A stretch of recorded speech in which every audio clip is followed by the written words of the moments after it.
Previous video में हमने बहुत सारा कुछ सीखा है एटम, इलेक्ट्रॉन और सब एटॉमिक पार्टिकल्स के बारे में, ऑर्बिटल्स के बारे में, शेल्स और सब शेल्स, इन सब के बारे में सीखा है। कैसे एक शेल में कितनी सब शेल्स हो सकती हैं, एक सब शेल में कितने ऑर्बिटल्स हो सकते हैं, ये सब बातें बहुत डिटेल में सीखी है। तो जिनको इन सब में थोड़ी बहुत दिक्कत आती हो वो प्रीवियस वीडियो देख सकते हैं। और अब हम आगे चलते हैं। तो इलेक्ट्रॉनिक कॉन्फ़िगरेशन क्या होता है? इलेक्ट्रॉनिक कॉन्फ़िगरेशन होता है कि किसी भी एटम में हम इलेक्ट्रॉन को कैसे फिल करते हैं। किसी भी एटम में हम इलेक्ट्रॉन को कैसे फिल करते हैं, तो इस बात की अंडरस्टैंडिंग क्या कहलाती है? Electronic configuration. आया समझ में? जरा समझते हैं। लिखिए एक छोटी सी बात को।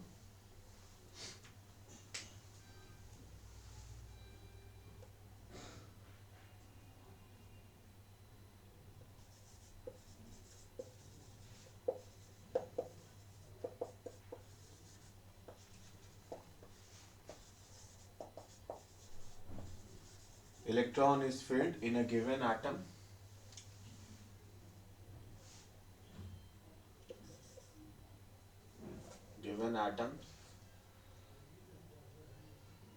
from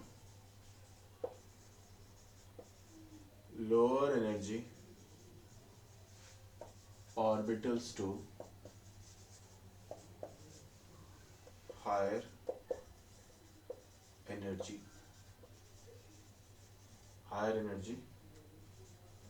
orbitals। ठीक है ना? Means lower energy orbitals filled by electrons bracket में फर्स्ट। ठीक है ना? तो ये आपको ध्यान रखना है। आई बात समझ में? कैसे हम फील करेंगे इलेक्ट्रॉन को किसी भी एटम में? फाइनली आपको बताया है कि इलेक्ट्रॉन में जो आप फील करते हैं ना, छोटी क्लासेस में आपने सीखा होगा KLMN, मतलब डिफरेंट टाइप के शेल्स। लेकिन अब यहाँ पे अगर हम बात करेंगे तो 11th स्टैंडर्ड के लेवल पे या कॉम्पिटिटिव के लेवल पे, तो इसमें KLMN जो हमारी शेल्स हुआ करती थी, अब उनको हम बोलेंगे 1 2 3, शेल नंबर 1 2 3 ऐसे करके। और शेल्स को फर्दर कुछ पार्ट्स में हम डिवाइड करेंगे जिन्हें हम बोलने वाले हैं सब शेल्स, ऑर्बिटल्स और ये सब। ठीक है ना? तो अब जरा यहाँ पे देखते हैं तो बात समझेंगे कि शेल के हम सबशेल और सबशेल के बाद ऑर्बिटल। ठीक है ना? तो पहले लोअर एनर्जी का ऑर्बिटल फिल करेंगे, उसके बाद हायर एनर्जी का हम फिल करते हुए चलेंगे। ठीक है ना? अब जरा समझते कैसे एनर्जी कैसे डिसाइड होगी। तो एनर्जी डिसाइड होती है N+L रूल। क्या? N+L rule. ठीक है ना? इसको हम ऑफ बाउ प्रिंसिपल भी बोलते हैं, ऑफ बाउ प्रिंसिपल। ठीक है ना? ये आपका क्या करता है? ये डिसाइड्स एनर्जी किसमें? Multi electronic atom.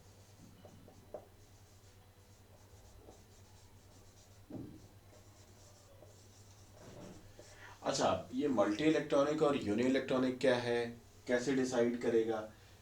ठीक है, तो ये सब बातें स्ट्रक्चर ऑफ एटम में हम डिटेल में सीख सकते हैं। अभी के लिए आपके लिए क्या इंपॉर्टेंट है कि N+L रूल को हम फॉलो करेंगे। ठीक है ना? अच्छी बात है। तो देखिए, इसको कॉपी कर लीजिए, फिर आगे चलते हैं। कर लिया होगा आपने पॉज करके। अब जरा समझते हैं।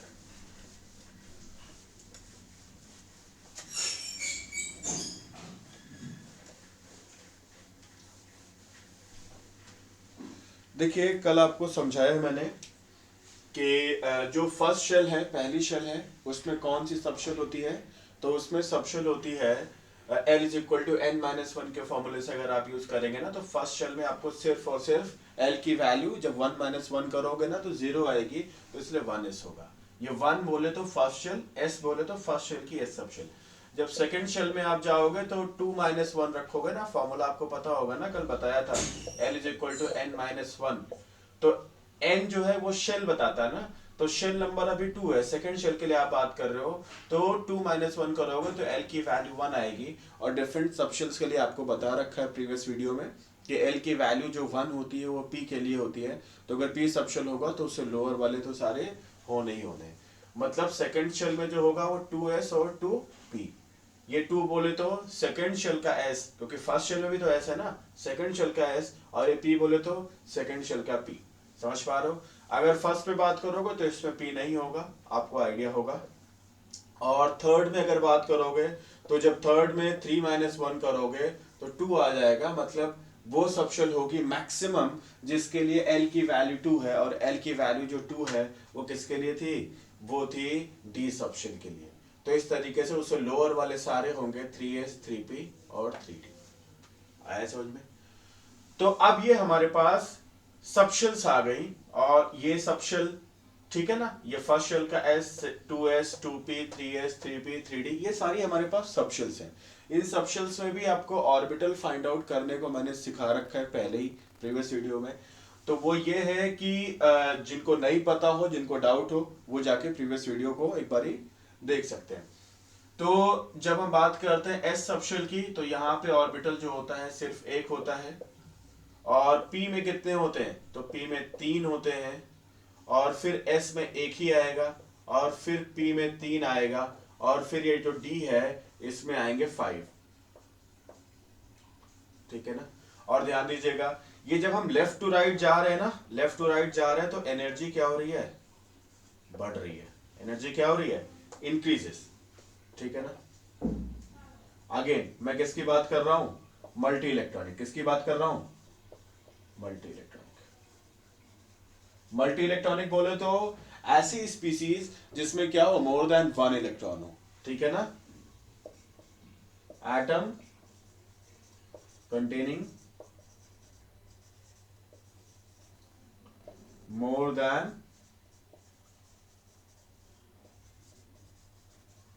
1 इलेक्ट्रॉन। आई बात समझ में? बहुत अच्छा। तो अब जरा समझेंगे, अभी मैंने आपको सिखाया ना कि एनर्जी को डिसाइड करने के लिए n+l रूल लगाते हो ना। तो n की वैल्यू अगर मैं फर्स्ट शेल के लिए बोलूं तो n की वैल्यू कितनी है, अगर मैं 1s के लिए बोलूं तो n की वैल्यू कितनी है, इसके लिए एग्जांपल ले रहा हूं मैं इसका, आपको ये बात कनेक्ट कराने के लिए। तो n की वैल्यू इसके लिए l है, और s सबशेल है, तो आपको मैंने बता रखा है ना कि s सबशेल के लिए जो l की वैल्यू है वो 0 है, p के लिए जो l की वैल्यू है 1 है, d के लिए जो l की वैल्यू है वो 2 है, और f के लिए जो l की वैल्यू है वो 3 है। तो ऐसे में यहाँ पे s सबशेल के लिए l की वैल्यू, l क्या है आपको सबशेल्स की इंफॉर्मेशन दे देगा। तो हर एक सबशेल्स के लिए l की वैल्यू क्या होती है, कांस्टेंट वैल्यू होती है। तो यहाँ पे s सबशेल है तो उसके लिए l की वैल्यू 0 हो जाएगी। तो आप जब n+l निकालोगे जो कि आपको एनर्जी बताएगा, तो कितना आ जाएगा, ध्यान दीजिए, 1 और +0। तो 1 + 0 आप करोगे तो कितना आ जाएगा, 1। आया समझ में? तो 2s की बात करोगे तो इसके लिए n की वैल्यू 2 होगी, और l की वैल्यू कितनी होगी, 0। तो फिर से n+l करोगे तो 2 + 0 आएगा, कितना आएगा, 2। आया समझ में? ठीक है, ऐसे ही अगर मैं एग्जांपल लूं 2p का, तो इसके लिए कितना होगा, n की वैल्यू 2 होगी, और p सबशेल है तो l की वैल्यू 1 होगी। तो इस तरीके से 2 जब n+l आप निकालोगे तो 2 + 1 = कितना आएगा, 3। आया समझ में? कोई डाउट है इसमें? तो आप अगर ध्यान से देखेंगे तो 1s के लिए जो n+l की वैल्यू आई है, जो कंबाइंड n+l दोनों मिलकर के जो एनर्जी बताते हैं ना किसी गिवन ऑर्बिटल का, तो 1s के लिए आप देखोगे तो जस्ट 1 है, 2s के लिए देखोगे तो 2 है, 2p के लिए देखोगे 3 है। तो इस तरीके से बाकियों का भी अगर आप निकालना चाहो तो निकाल सकते हो। आप देखोगे कि 3s का भी कितना आएगा, एग्जाम्पल के तौर पे इतना पहले कॉपी कर लो, तो दूसरा बताता हूँ। पॉज करके कर लिया होगा आपने। अब देखो थोड़ी बातें बताता हूं आपको।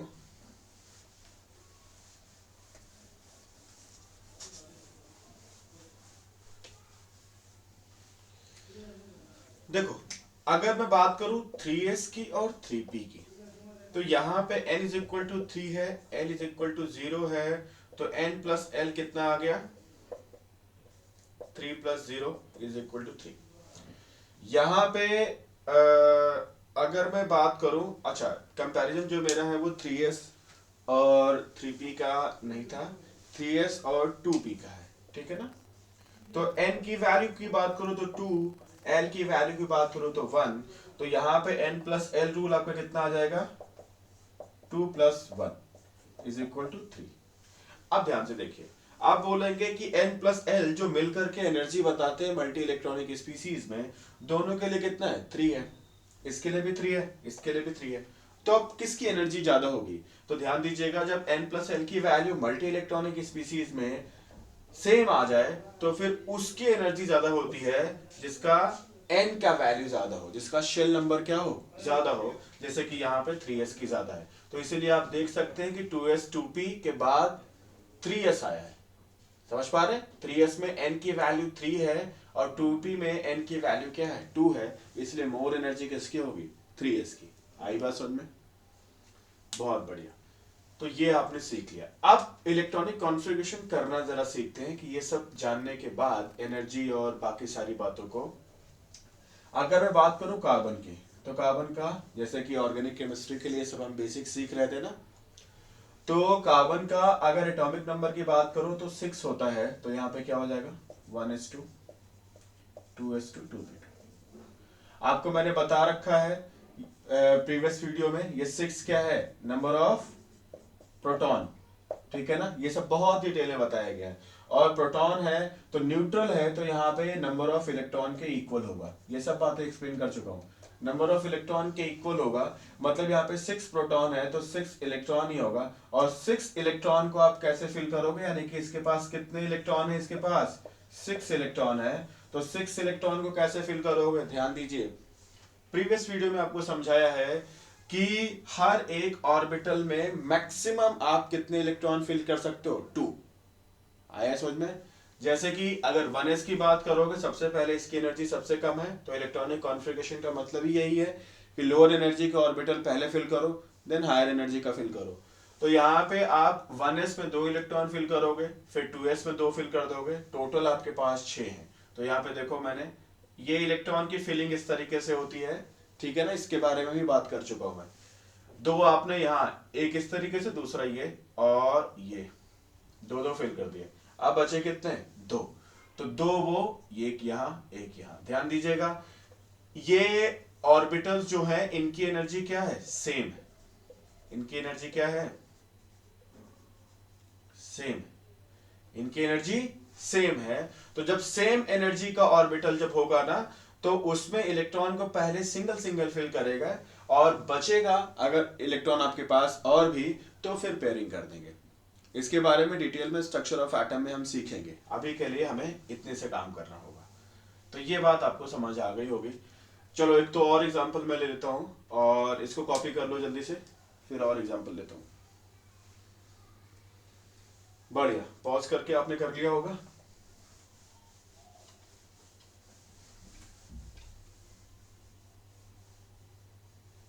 जरा समझते हैं अब मैं यहां पे बात कर रहा हूं किसकी, मान लो मैंने ऑक्सीजन की बात कर दी, तो ऑक्सीजन का एटॉमिक नंबर 8 होता है। अगेन 8 इसका एटॉमिक नंबर है, तो नंबर ऑफ प्रोटॉन इसके 8 हो जाएंगे।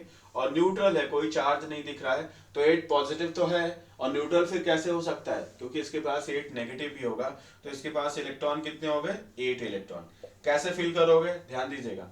सबसे पहले क्या आता है, 1s, तो 1s में कितने फिल कर सकते हो, सिर्फ 2, क्योंकि एक ही ऑर्बिटल है।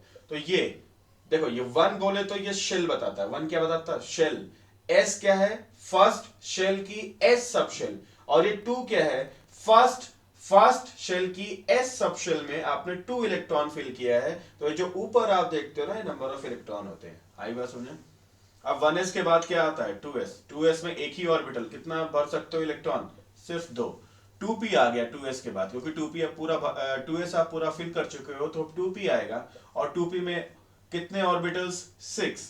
कितने ऑर्बिटल, 6 ऑर्बिटल। आप सॉरी, कितने ऑर्बिटल आपके पास, 3 ऑर्बिटल्स होंगे। मैक्सिमम आप कितने इलेक्ट्रॉन फिल कर सकते हो, तो मैक्सिमम आप बोलोगे कि आप 6 इलेक्ट्रॉन को फिल कर सकते हो। तो अभी कितने फिल और करने हैं, आपके पास 8 टोटल हैं, 4 आप फिल कर चुके हो, 4 आपने और फिल कर दिया। आई बात समझ में। तो मैं आपको दिखा देता हूँ एक छोटी सी बात को अलग से लिख करके 1s। तो ये क्या है, ये आपको बताता है शेल नंबर, नोट कर लीजिएगा। ये आपको बताता है subshell, subshell of a given cell, ठीक है ना, जो कि यहां पे क्या है फर्स्ट शेल, यहां पे क्या है क्योंकि फर्स्ट शेल लिखा हुआ है ना 1 आगे उसके। और ये क्या बताता है इलेक्ट्रॉन, आई बात समझ में, ये आपको क्या बताता है इलेक्ट्रॉन। कहानी क्लियर है। तो अब ये आपने क्या इलेक्ट्रॉनिक कॉन्फ़िगरेशन करना सीख लिया है। और अगर ध्यान से देखें तो इलेक्ट्रॉनिक कॉन्फ़िगरेशन में ये आपका कौन सा शेल है, आप तुरंत बोलेंगे फर्स्ट शेल। लेकिन अगर आप S और P के लिए, इन दोनों के लिए अगर बात करेंगे, इन दोनों के लिए, तो दोनों के लिए जो शेल है वो कौन सा शेल है, सेकंड शेल। तो दोनों की जो शेल है वो कौन सी है, सेकंड शेल। अब जरा आप ध्यान से देखेंगे, अगर मैं ऑक्सीजन की बात करूं या मैं कार्बन की ही बात कर लूं, या मैं कार्बन की बात कर लूं, तो दोनों के लिए जो शेल नंबर है वो क्या है, सेकंड। और मैक्सिमम जो शेल कार्बन के लिए हम बात करते हैं जिसमें इलेक्ट्रॉन हम फिल कर सकते हैं, वो कौन सी वाली है, सेकंड। ध्यान दीजिएगा सेकंड, क्योंकि टू चाहे एस की बात करो चाहे पी की बात करो, ये दोनों कहां रह रहे हैं, दोनों तो सेकंड शेल के पार्ट है ना। शेल तो एक बड़ा वर्जन है, समझ पा रहे हो, आपको समझाया था लास्ट क्लास में कि जैसे इंडिया क्या है, हमारा इंडिया बहुत बड़ा है और उसके अंदर हमने क्या कर रखा है, अपने देश को कई सारे स्टेट्स में डिवाइड किया है। आई बात समझ में। तो जैसे शेल जो है वो किसकी तरह है, एक देश की तरह है, और जो उसके स्टेट्स हैं वो किसकी तरह है, सब शेल्स की तरह। आई बात समझ में। तो ये S और इस P के दोनों के आगे 2 लिखा है, और ये जो S और P के आगे जो 2 लिखा होता है, अभी समझाइए, आपको शेल नंबर बताता है। मतलब ये S और P कहां है, किसको बिलोंग करते हैं, तो सेकंड शेल। आई बात समझ में। और इसके बाद कोई भी इलेक्ट्रॉन कार्बन के पास नहीं बचेंगे, तो यानी कि जो सेकंड शेल है ये कार्बन के लिए कौन सी शेल कहलाएगी, आउटर मोस्ट शेल। कौन सी, सबसे बाहर वाली शेल कार्बन के लिए, जिसमें आप इलेक्ट्रॉन को क्या कर सकते हैं, फिल कर सकते हैं। आप इसको क्या बोलेंगे, आउटर मोस्ट शेल। कुछ आया समझ में, बहुत बढ़िया।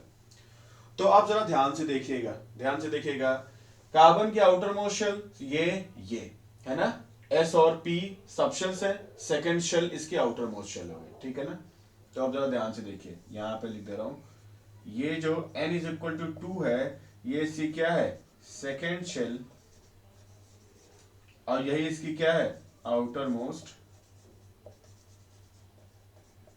शेल। इसी को हम बोलते हैं वैलेंस शेल। क्या नाम होता है इसका, मैं इसको थोड़ा सा रब कर दूं नीचे का, अगर कॉपी कर चुको, ऐसा करो कॉपी कर लो, तब इतना कॉपी कर लो, तब और बातें बताता हूं। पॉज करके कर लिया होगा आपने, अब आगे चलते हैं।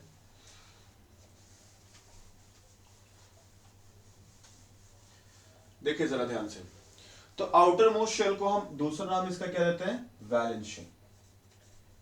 इसको हम बोलते हैं वैलेंस शेल, समझ पा रहे हो। अब यहां से देखिए, अगर मैं बात करूं ऑक्सीजन की, तो इसके पास वैलेंस शेल, तो वैलेंस शेल मतलब आउटर मोस्ट शेल, तो आउटर मोस्ट शेल तो आप बोल दोगे सेकंड शेल है। तो अब इसमें इलेक्ट्रॉन कितने हैं, तो आप बोल दोगे कि सेकंड शेल में S सब शेल में 2 और P सब शेल में 4, यानी कि टोटल वैलेंस शेल के जो इलेक्ट्रॉन हैं वो कितने हैं ऑक्सीजन में, तो आप बोलोगे 6। तो ये वैलेंस शेल कौन सी है, सेकंड। आई बात समझ में, सेकंड मतलब दूसरी वाली ना।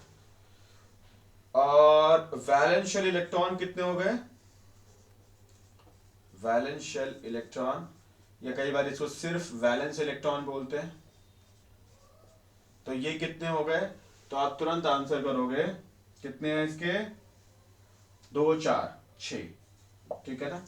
अब मैं बोलूं कि आउटर इलेक्ट्रॉनिक कॉन्फ़िगरेशन बताओ, ध्यान दो, कई बार आउटर इलेक्ट्रॉनिक कॉन्फ़िगरेशन की हम बात करते हैं ना, सबसे बाहर वाला, सबसे बाहर वाली शेल में कैसे इलेक्ट्रॉन आपने फिल कर रखा ना, ये बताओ।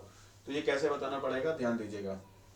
सबसे बाहर वाली शेल कौन सी है, सेकंड, तो उसके इलेक्ट्रॉन्स की फिलिंग बता दो। तो सेकंड में S है और P है, तो 2s2p4।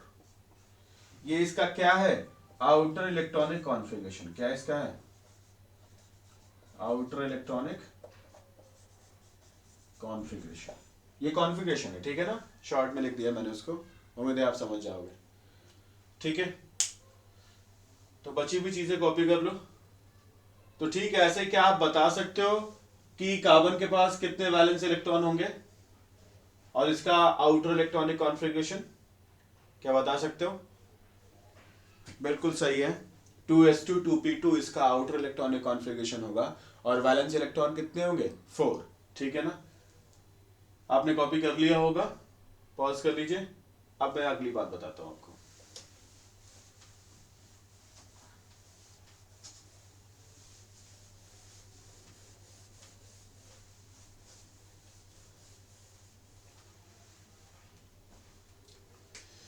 अब जरा ध्यान से समझिएगा। तो यहां पे लिख लीजिए outer electronic configuration, outer electronic configuration of carbon. तो क्या होगा, ध्यान दीजिएगा, आउटर शेल कौन सी है, सेकंड। ठीक है ना, तो क्या हो जाएगा 2s2 2p2। अब मैं बात करूं वैलेंस इलेक्ट्रॉन, तो वैलेंस इलेक्ट्रॉन का मतलब valence shell outermost shell. तो वैलेंस इलेक्ट्रॉन क्या हो जाएगा, सेकंड। आउटर मोस्ट शेल में कितने इलेक्ट्रॉन है, तो आउटर मोस्ट शेल में 2 सब शेल्स आपके पास है, एस और पी के फॉर्म में। एस में 2 इलेक्ट्रॉन और पी में भी 2 इलेक्ट्रॉन, यानी कि 2 + 2 4। ये इसके क्या है, वैलेंस इलेक्ट्रॉन। ध्यान दीजिएगा, वैलेंस इलेक्ट्रॉन के बारे में जानना बहुत इंपॉर्टेंट होता है। वैलेंस इलेक्ट्रॉन इसकी प्रॉपर्टीज, केमिकल प्रॉपर्टीज को डिसाइड करने में बहुत काम आएंगी, जिसके बारे में भी हम बात करेंगे। बार बार कहानियां आपको देखने को मिलेंगी, समझ पा रहे हैं? तो बहुत ज़्यादा इंपॉर्टेंट है वैलेंस इलेक्ट्रॉन को जानना। आई बात, समझ आया?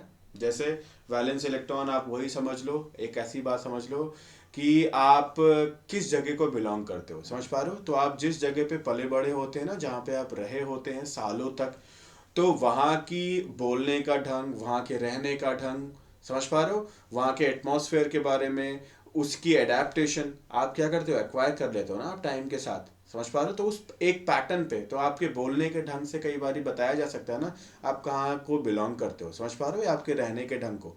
तो वैसे ही जैसे ये सब चीज़ें कि आप कहाँ को बिलोंग करते हो, आपका घर कहाँ पे है, या आप किस माहौल में आप रहते हो ना, वो कई बारी आपकी बहुत सारी प्रॉपर्टीज़ को डिसाइड करता है ना। तो जैसे वो चीज़ें हैं ना आपके बारे में कि आप किस जगह को बिलोंग करते हो, तो उससे बहुत सारी प्रॉपर्टीज आपकी क्या हो जाती हैं, डिसाइड हो जाती हैं।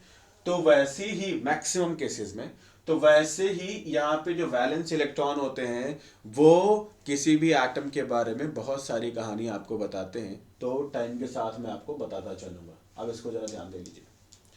चलिए, अब अगली बात बताता हूँ, ठीक है, हटा के इसे, किसी को कुछ लिखना होगा लिख लो, बढ़िया।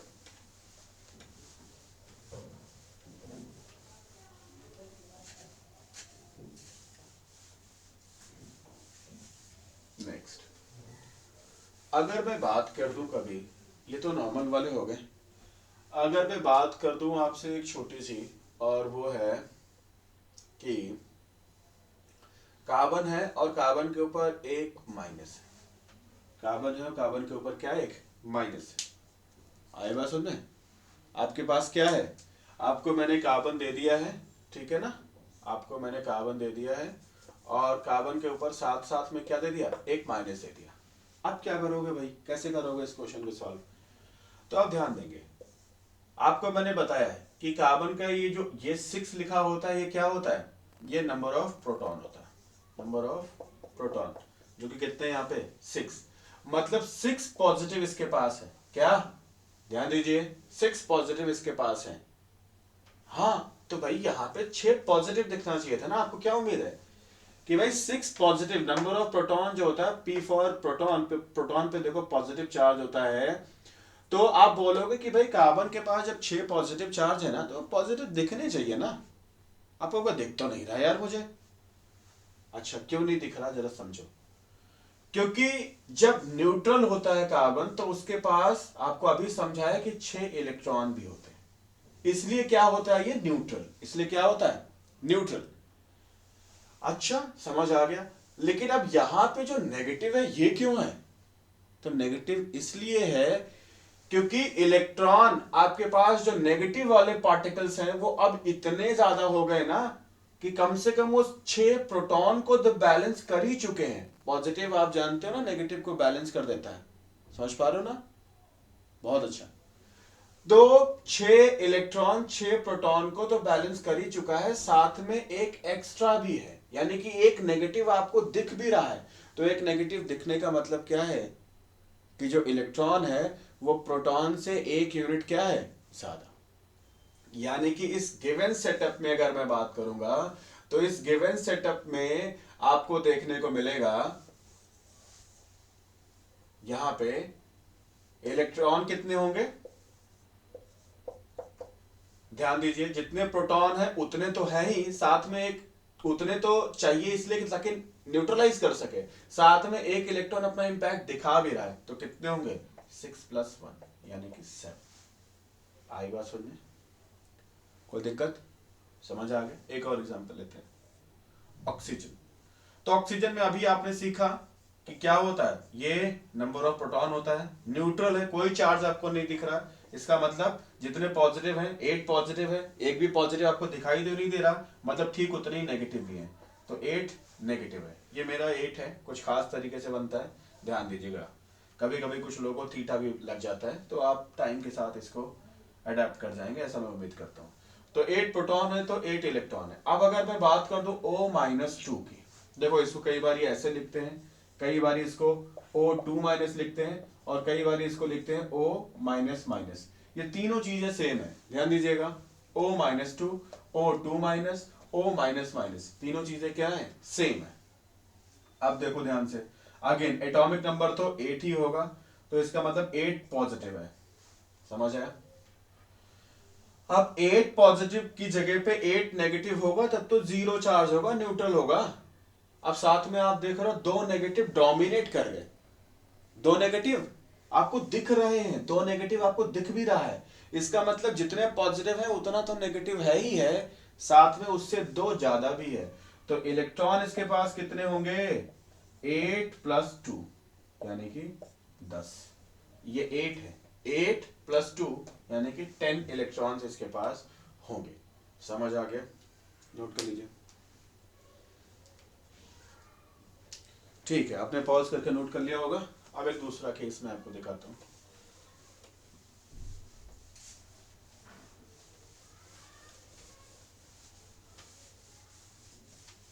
देखिए, अगर मैं बात कहूं सोडियम की, ठीक है, तो आप बोलोगे सोडियम के केस में कि इसका एटॉमिक नंबर 11 होता है, आपको पता होगा। और कल अभी बताया कि एटॉमिक नंबर 11 अगर होगा तो नंबर ऑफ प्रोटॉन क्या होगा 11। आई बात सुनने, नंबर ऑफ प्रोटॉन नहीं होता एटॉमिक नंबर। तो न्यूट्रल है तो इलेक्ट्रॉन भी इसके कितने हो जाएंगे 11, समझ आया? अब अगर मैं बात करूं Na+ की, तो Na+ में अगेन एटॉमिक नंबर तो नहीं बदलेगा, वो तो सेम ही रहेगा। तो नंबर ऑफ प्रोटॉन कितने हैं इसके पास, आप बोलोगे 11। अब आप देख रहे हो टोटल 11 पॉजिटिव हैं, पॉजिटिव कितने 11 है, लेकिन दिख आपको सिर्फ एक ही पॉजिटिव रहा, देख कितना रहा है सिर्फ एक। तो बोलोगे 11 दिखनी चाहिए यार, क्यों सिर्फ एक ही दिख रहा है? क्योंकि बाकी जो 11 में से जो बाकी 10 है ना, उसको क्या कर रखा है इलेक्ट्रॉन ने बैलेंस कर रखा है, यानी कि इलेक्ट्रॉन कितने होंगे 10। समझ आया? कोई दिक्कत नहीं होगी इसमें? बहुत अच्छा। दूसरा, अगर मैं बात कह दूं, एक और एग्जांपल लेते हैं Mg। तो Mg में कितना होगा 12। तो अगेन अगर प्रोटॉन्स कितने होंगे 12, कोई चार्ज नहीं है, तो अब तो आप समझ गए होंगे इलेक्ट्रॉन कितना होगा 12। लेकिन Mg2+ में अगर बात करोगे तो अगेन प्रोटॉन कितने होंगे, तो वो 12 होंगे, और इलेक्ट्रॉन कितने हो जाएंगे, आप देख रहे हो ध्यान से कि है तो 12 पॉजिटिव, दिख सिर्फ 2 ही रहा है, तो इसका मतलब 12 - 2 यानी कि 10 प्रोटॉन्स को क्या कर दिया गया है, बैलेंस, यानी कि इलेक्ट्रॉन कितने हैं, 10। नोट डाउन कर लो इसे, पॉज करके कर लिया होगा आपने। एक और आपको एग्जांपल देता हूं जो आपको करना है अब, और वो रहने वाला है कार्बन के बारे में। अगर कार्बन पे आ गया पॉजिटिव, आया सुनने? अच्छा, आप बोलोगे कैसे आ गया, बात करेंगे इस पे आगे चल के। फिलहाल जिस पैटर्न पे, जिस फ्लो में चल रहे हैं ना, हम उस पे ही फोकस रहेंगे। कितना एटॉमिक नंबर, 6, तो प्रोटॉन कितने, 6। आप बोलोगे 6 पॉजिटिव है, दिख सिर्फ एक ही रहा है, इसका मतलब बाकी 5 पॉजिटिव को क्या कर दिया गया है, बैलेंस। कौन बैलेंस करेगा, इलेक्ट्रॉन। तो इलेक्ट्रॉन कितना है, 5। आई बात सुन, बहुत अच्छा। अब आगे चलते हैं और नेक्स्ट। अच्छा, बैलेंसिंग का मतलब क्या होता है आप समझ सकते हो थोड़ा बहुत, लेकिन मान लीजिए किसी को प्रॉब्लम हो तो उसको बता देता हूँ। वैसे मैं इसकी उम्मीद तो नहीं कर रहा था, बट फिर भी मेरे मन में आ रहा है, इसलिए मैं कहता बता देता हूँ। जैसे मान लो एक बल्ब है, ठीक है ना, इसकी ये रही यहाँ पे स्विच, मैंने कर दी स्विच ऑन, तो आपको क्या लग रहा है कि बल्ब अभी ऑन हो जाएगा और क्या देगा, आपको लाइट देगा। आई बात सुनने? इसके ऊपर मैंने ये देखो ये कवर लगा दिया, क्या लगा दिया है, ये कवर लगा दिया। तो जब पूरी तरीके से मैं इसे कवर कर लूंगा ना, तो आपको क्या दिखाई पड़ेगा कि भाई स्विच ऑन है, बाकी सारे बल्ब ऑन है, वो लाइट आपको दे रहे हैं, लेकिन ये बल्ब जिसके ऊपर कवर लगा दिया ना, ये आपको बिल्कुल भी लाइट नहीं दे रहा है, बिल्कुल भी लाइट आपको नहीं दे रहा। वजह क्या है, क्योंकि इसके ऊपर क्या लग गया है, बहुत ही हार्ड कवर लग गया, तो इसकी लाइट को बिल्कुल भी पास नहीं होने देगा। तो वैसे ये क्या होता है, प्रोटॉन, ये क्या होता है, प्रोटॉन। और इधर से ये कौन है, इलेक्ट्रॉन। प्रोटॉन पे पॉजिटिव, इलेक्ट्रॉन पे क्या, नेगेटिव। तो जैसे प्रोटॉन का पॉजिटिव पे इलेक्ट्रॉन का एक नेगेटिव आएगा ना, तुरंत इसको पूरी तरीके से क्या कर लेगा, कवर, नलीफाई कर देगा, न्यूट्रलाइज कर देगा। एक पॉजिटिव एक नेगेटिव मिलके क्या हो जाएगा, 0। आई बात सुनने? तो इसीलिए जितने पॉजिटिव हो उतने नेगेटिव होने पे फिर क्या हो जाएगा, 0 हो जाएगा। कहानी समझ आ गया, बहुत अच्छा। अब आगे चलते हैं और नेक्स्ट फैक्टर पे बात करते हैं थोड़ी।